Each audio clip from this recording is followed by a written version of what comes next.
Hello guys, welcome to Krishna channel. இப்போ தான் first time Krishna சேனலில் பார்க்குறீங்கன்னா சப்ஸ்கிரைப் பண்ணிடுங்க, பெல் பட்டனை கிளிக் பண்ணிடுங்க. வாங்க வீடியோக்குள்ளே போகலாம். மண்டே ஈவினிங் ஆனாலே கூட்டமாக தாங்க இருக்கும். ஏன்னா இதுதான் எங்கள் ஊர் மார்க்கெட். வீக்லி ஒன்ஸ் தாங்க மார்க்கெட் இருக்கும். எங்கள் ஊருக்கு பக்கத்தில் இருக்கிற குட்டி குட்டி கிராமம் எல்லாம் இங்கே தான் வந்து காய்கறிலாம் வாங்குவாங்க. ஏன்னா வீக்லி ஒன்ஸ் தான் மார்க்கெட் இருக்கிறனால அந்த வீக் ஃபுல்லாக காய்கறி வேணும்ல, அதனால இங்கே வந்து தான் காய்கறிலாம் வாங்குவாங்க. அப்புறம் போனோடனே ஃபஸ்ட்டு ரோஸ் செடி தாங்க இருந்தது. ரொம்ப அழகாக இருந்தது பார்க்கவே. ரொம்ப கூட்டமாக இருந்ததுங்க.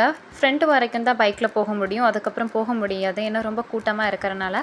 அப்பா அங்கேயே எங்களை இறங்க சொல்லிட்டாங்க. அப்போ அப்பா மட்டும் உள்ளே போய் பைக்கை ட்ராப் பண்ணிவிட்டு வெயிட் பண்ணிகிட்டு இருந்தாங்க எங்களுக்கு. நானும் அம்மாவும் உள்ளே போயிட்டோங்க காய்கறி வாங்க. போன உடனே பீன்ஸு கத்திரிக்காயெலாம் போட்டிருந்தாங்க. அம்மா பீன்ஸும் கத்திரிக்காயும் வாங்கிட்டு இருந்தாங்க.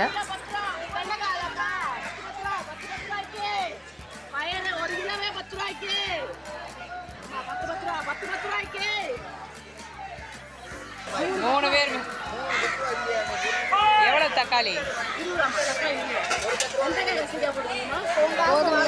அப்புறம் அம்மா தக்காளி பிறக்க ஆரம்பிச்சிட்டாங்க. அதுக்கு பக்கத்துலேயே பேக்கெட்டில் அப்பளம் அப்புறம் வத்தல் எல்லாமே போட்டிருந்தாங்க. அம்மாவை அதை வாங்க சொல்லிட்டு இருந்தேன். ஏன்னா நாங்கள் சண்டே மார்னிங் எப்பயுமே பிரேக்ஃபாஸ்ட் சாப்பிட மாட்டோம், கூழ் தான் குடிப்போம். அது கூட இதை வச்சு குடிக்கும்போது ரொம்ப சூப்பராக இருக்கும். அப்புறம் அம்மா இந்த அக்காவை ஹாய் சொல்ல சொன்னாங்க.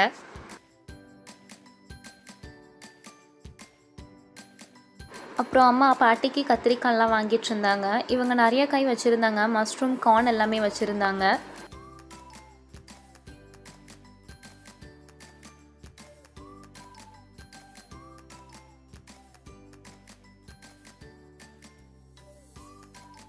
அப்புறம் வெங்காயம் வாங்க போயிட்டோம். வெங்காய கடையை தேடி பார்த்தோம், இல்லவே இல்லை. அப்புறம் அம்மா தான் சொன்னாங்க அங்கே லாஸ்ட் இருக்கும்னு. அப்புறம் அங்கே போனோம், அங்கே இருந்தது வெங்காயம்.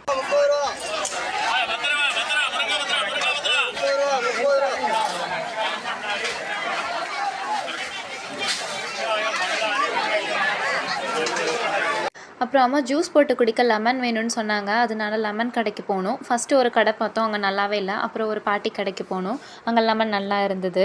அப்புறம் அங்கே தான் அம்மா லெமன் வாங்கிட்டு இருந்தாங்க. அப்புறம் வாழைக்காயும் இருந்தது. அம்மா வாழைக்காயில் ஒரு பொரியல் பண்ணுவாங்க, அது சூப்பராக இருக்கும். அப்புறம் வாழைக்காவும் வாங்கிட்டு இருந்தாங்க. அது பக்கத்துலேயே பூண்டு கடை இருந்தது. பூண்டு பார்க்க அவ்வளோ அழகாக இருந்தது. அப்புறம் பூண்டு, இஞ்சியும் அம்மா வாங்கிட்டு இருந்தாங்க.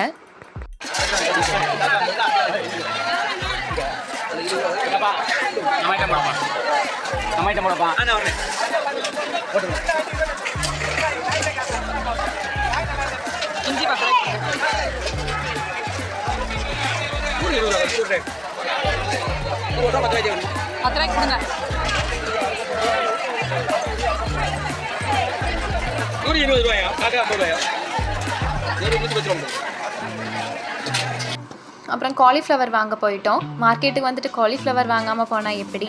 அந்த பாட்டி கடையில் தான் நாங்கள் எப்போயுமே காலிஃப்ளவர் வாங்குவோம். அந்த பாட்டி நல்லா பேசுவாங்க, எனக்கு ரொம்ப பிடிக்கும். நான் வீடியோ எடுக்கிறத பார்த்துட்டு வீடியோ எடுக்கிறியான்னு சொன்னாங்க. அப்புறம் அவங்களும் ஹாய் சொன்னாங்க. காலிஃப்ளவர் வாங்கிட்டு வெளியே வந்துட்டோம். ஏன்னா வெளியே தான் கருவாடு கடை இருக்குது, அங்கே தான் அம்மா கருவாடு வாங்குவாங்க. கொத்தமல்லி, புதினா எல்லாமே விற்றுட்டு இருந்தாங்க. ரொம்ப நல்லா இருந்தது. ஆனால் நாங்கள் வாங்கலை, ஏன்னா எங்கள் வீட்டுக்கு பின்னாடி தோட்டம் இருக்குது, அங்கேயே நாங்கள் எல்லாமே வச்சுருந்தோம். அப்புறம் எப்படியோ கருவாடு கடைக்கு வந்துட்டோம். நாங்கள் எப்போ மார்க்கெட் போனாலும் பாட்டி கண்டிப்பாக கருவாடு வாங்கிட்டு வர சொல்லுவாங்க. கருவாடு வாங்கிட்டு கிளம்பும்போது வாழைப்பழ கடையை பார்த்தோம். அம்மா வாழைப்பழம் எப்பயுமே வாங்குவாங்க, ஏன்னா எங்கள் வீட்டில் வாழைப்பழம் இருந்துகிட்டே இருக்கும். அப்புறம் வாழைப்பழம் வாங்கிட்டு நாங்கள் வீட்டுக்கு கிளம்ப ஆரம்பிச்சிட்டோம். போகிற வழியில் அம்மாவோட ஸ்டூடெண்ட்டை பார்த்தோம். அப்புறம் அந்த குட்டி தம்பி கூட பேசிவிட்டு நாங்கள் வீட்டுக்கு கிளம்ப ஆரம்பிச்சிட்டோம். இதுதாங்க எங்கள் ஒரு market. Tata bye, see you next video.